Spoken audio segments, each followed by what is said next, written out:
O uso da internet cresceu, sim, ele cresceu durante a pandemia. O Brasil registra hoje 152 milhões de usuários, o que corresponde a 81% da população com 10 anos ou mais. É verdade, os usuários passam em média no Brasil, de acordo com as pesquisas aí, mais ou menos 5 horas por dia Uau! no smartphone. Entre os aplicativos sociais, o WhatsApp e o TikTok têm os maiores tempos de uso. É isso mesmo, gente. E assim, de acordo com a pesquisa, os usuários também já passaram, né, em média, 29 horas por mês no aplicativo de É muita mensagens. coisa, né? É muita coisa mesmo. O WhatsApp também foi apontado como o aplicativo que os brasileiros mais abrem ao longo do dia. É trabalho, é conversa, é grupos, é tudo, Pra né? tudo, né? Mas como é que a internet consegue exercer tanta influência sobre as nossas vidas? A gente está recebendo a especialista em neurociência e psicologia aplicada, Tatiele Mello, para ela explicar para a gente aqui como é que funciona essa relação tão moderna, né, nossa, com esses aparelhinhos aqui. Tatiele, seja bem-vinda ao Notícias do Bem mais uma vez. Prazer em recebê-la. A gente parece que não consegue se livrar desse bicho, não, né? Muito difícil. Oi, gente, boa tarde. Na verdade, ele facilita a nossa vida e muito, né? Por um lado, então a gente acaba buscando essa praticidade, fazendo disso o nosso trabalho e extrapolando um pouquinho, né, gente? Como a gente tem visto aí nas pesquisas, né? Exatamente. Tatiele, é isso, é o que você falou, né? São dois lados ali, né? Benefício, né? Os pós e os contras, né? Eu acho que a gente pode começar falando disso, né? A pesquisa mostra a quantidade de horas que a gente fica realmente envolvido nos telefones. Talvez podemos ter inúmeras justificativas, né, para poder falar o porquê que a Ah, é gente fica tanto trabalho. tempo com ele em mãos, Justificativa né? não falta, né?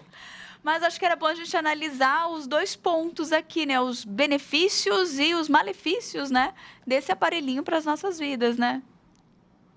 Isso mesmo. Bom, gente, no comecinho vocês falaram que a pesquisa mostra que a partir dos 10 anos são os usuários, né? Eu já gostaria de fazer um alerta aí, né? O ideal para as crianças, gente, é a partir dos 13, 14 anos. Hum, 10 anos é muito prejudicial, então acho que é uma coisa para os pais ligarem aí uma luzinha, né? Para se a gente falar de pontos positivos, facilidade, celeridade, a questão de trabalho mesmo, né? Muitas pessoas usam para venda, para divulgar o trabalho, aumentar aí, né, a sua renda. Mas os pontos negativos, gente, por exemplo, na questão relacionamento e comportamental. Nós temos mudado o nosso comportamento de forma drástica por conta dos celulares. Tem surgido, por exemplo, disfunções psicológicas por conta do uso excessivo de celular. Disfunções como, por exemplo, síndrome da vibração fantasma, ou seja, a pessoa o tempo todo ela acha que o celular vibrou quando na verdade não vibrou, ou seja, já é uma abstinência aí desse celular.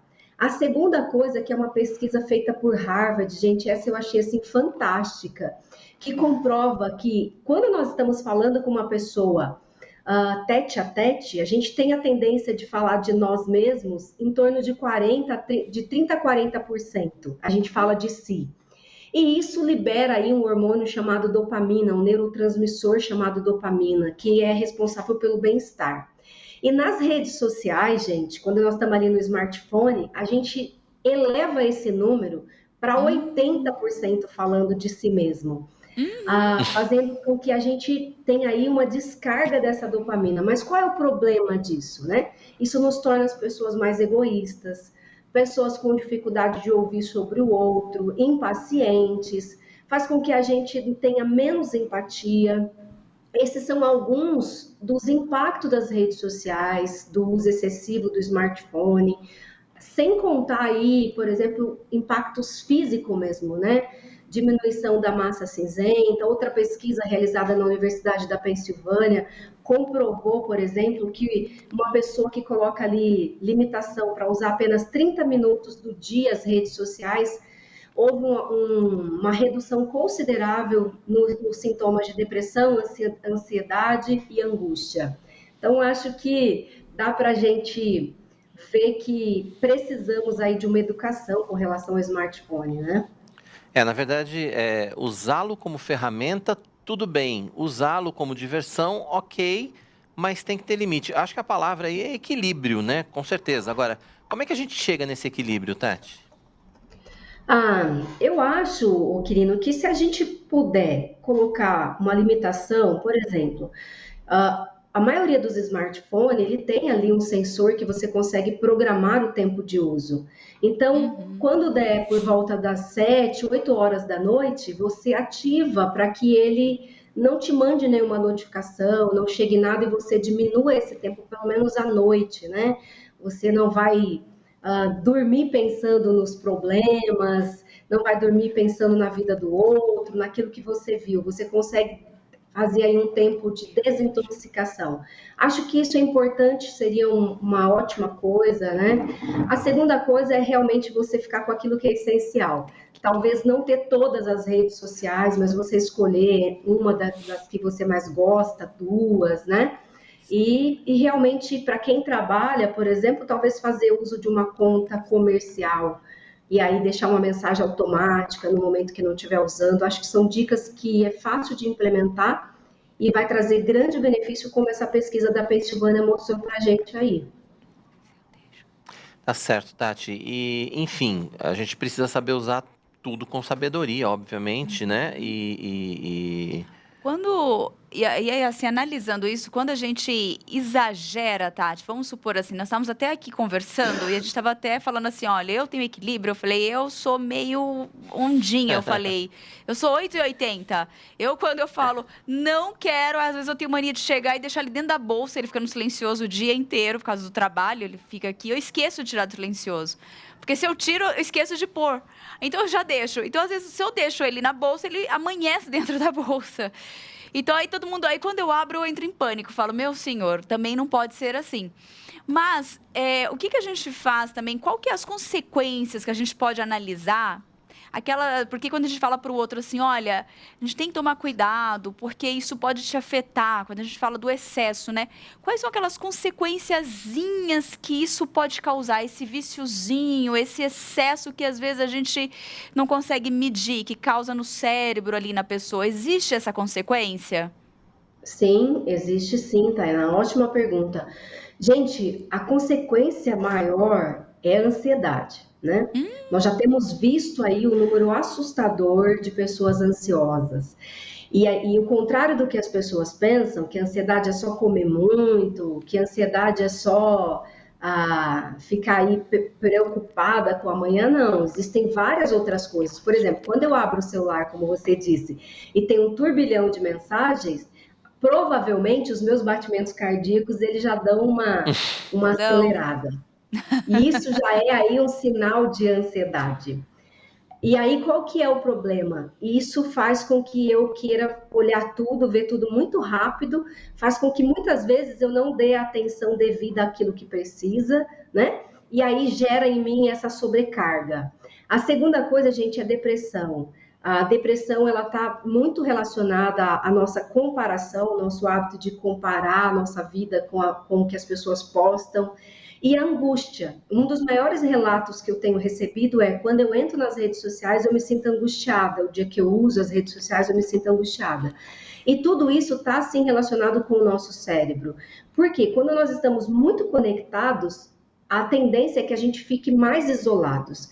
E o estudo mostra que a solidão, né, no sentido a gente fala assim, mas eu estou falando com tanta gente, né? Mas não é de fato uma conexão e um relacionamento. E os impactos dessa solidão, gente, é tão prejudicial quanto uma pessoa sedentária, quanto uma pessoa, por exemplo, com pressão sanguínea alta. Então, os efeitos são imensos. Sem contar aí um vício, né? Que é o que a gente tem falado, que é essa liberação da dopamina, desse neurotransmissor, todas as vezes que você tem uma curtida. E quando a gente posta uma foto ou manda uma mensagem, o que a gente faz? Checa várias vezes para ver se a pessoa respondeu. E aí a gente desengaja de outras atividades, levando aí 20 a 25 minutos para se engajar de novo. Então são muitos efeitos, né, gente? Não, é muita coisa, é muita coisa. E uma coisa que você falou que eu acho que é extremamente importante a gente reforçar é que as redes sociais, né, de modo geral, elas são muito egocêntricas, né? Muito o eu, né? Enfim, isso não faz bem. E isso se reflete claramente na quantidade de selfies, né, que a gente vê o tempo todo. Vamos fazer uma selfie aqui. Aí, ó. Tem uma selfie aqui. A selfie é consequência disso também, né? Sim, sim. A selfie, gente, quando eu faço uma selfie, as pesquisas dizem que as pessoas levam aí, elas checam 30, 40 vezes antes de postar, ou tentam essa média antes de postar uma foto para ver se ficou boa. E se não tem o número de curtida, as pessoas tiram. Então, o que que isso vai ocasionando no seu comportamento? Você está sempre esperando uma recompensa, você está sempre esperando uma validação do outro. Então, se eu não sou validada naquela foto, se eu não sou validada naquilo que eu postei, então eu começo a entrar numa área de desvalor. Eu começo a achar que então aquilo não foi tão bom. E isso vai para outras áreas da vida. Prova é o número de pessoas que nós temos aí com baixa autoestima, né? A estima da pessoa é medida a partir do elogio e do reconhecimento do outro.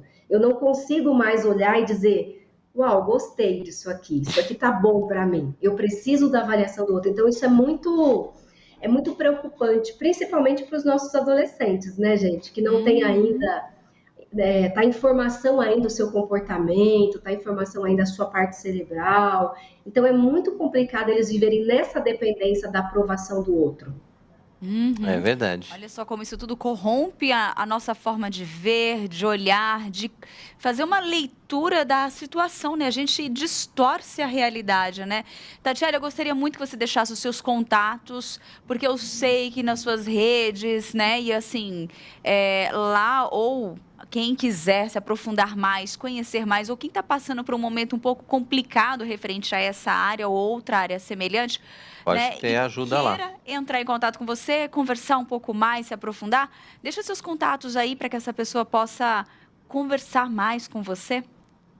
Tá bom, gente, muito obrigada. O meu contato pode ser pelas redes sociais, pelo Instagram, o que eu uso, né? Vai.tatiele Melo. E será um prazer, gente, responder as dúvidas de vocês. É importante a gente realmente pensar nesse assunto, né? Porque nós temos criados aí mendigos emocionais através das redes sociais. É verdade. Tati, obrigado pela sua participação com a gente aqui no Notícias do Bem. Volte sempre, né? Você já é de casa. Um prazer, gente. Eu que agradeço. Tenha uma ótima tarde.